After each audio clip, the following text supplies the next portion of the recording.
साहेब बंदगी, साहेब बंदगी, साहेब बंदगी, साहेब बंदगी। मुझे शंका हुआ है साहेब। क्या शंका हुआ है भाई? भगवान कण कण में है, हाँ तो सीता हरण में कण कण में नहीं था। हाँ, ये जो है भाव भक्तों का मान्यता है कि भगवान कण कण में रहता है। यह अज्ञान दशा की बातें हैं। जिनको ज्ञान हो जाए असलियत कि भगवान वास्तविक में कण कण में रहता है कि घट घट में रहता है, इनकी जानकारी अच्छी नहीं होने के कारण से लोग केवल मान्यता मान लेते हैं।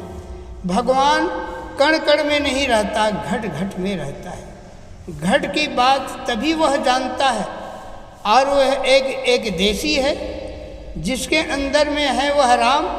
वह उनकी घट की बात को जानता है और दूसरों की नहीं। इसलिए सीता हरण की बात है तो सीता एक अलग है, उसके अंदर भी राम, और रावण को हर के ले गया कह रहे उनके अंदर भी राम। राम तो दोनों हैं, लेकिन लोभवश अज्ञानवश इंसान कुकर्म और सुकर्म को करते हैं। ऐसे रावण शांति रूपी सीता को पाने के लिए हरण किया था, लेकिन इंसान शांति को पाने के लिए हरण तो किया, लेकिन वह शांति मिलेगा कैसे, ये इसकी ज्ञान नहीं है। ऐसे ज्ञान नहीं होने के कारण से रावण ने तो चोरी किया और अशोक वाटिका में ले गया।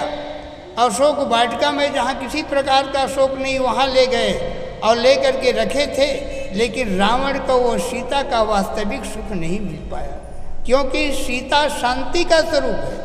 दुष्कर्म करने वाले, क्रोधी, कामी, लोभी, मोही जो भी व्यक्ति हो और वह शांति रूपी सीता को पाना चाहेगा तो उसको जीवन में नहीं मिल पाएगा। अगर शांति रूपी सीता को चाहते हैं तो लोगों को अपनी मन की वृत्ति की दिशा को बदलना होगा। दया, क्षमा, सत्य, धीरज, विचार, इन सद्गुणों को धारण करेगा, तभी वह शांति रूपी सीता को पा करके शांति को पा सकता है, और अन्यथा नहीं।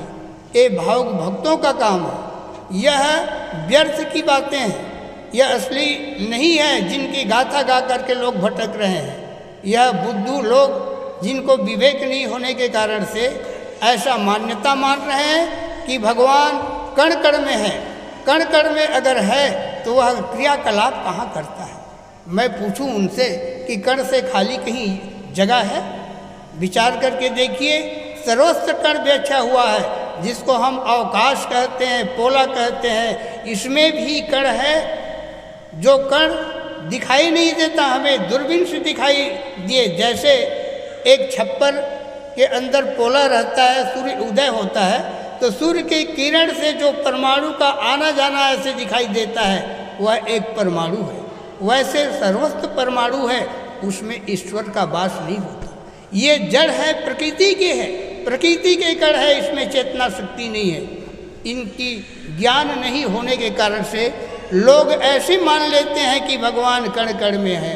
कण कण में भगवान नहीं होता, भगवान तो घट घट में होते हैं, और घट की बातें सबके अंदर में अपने आप को जानते हैं, एक दूसरों की बात नहीं जानता, क्योंकि जितने भी घट है वो एक देशी है, अलग अलग है। इसलिए हम कण कण में नहीं माने, घट घट में माने तो जीवन सार्थक है। प्रेम से बोलिए सद्गुरुदेव की जय।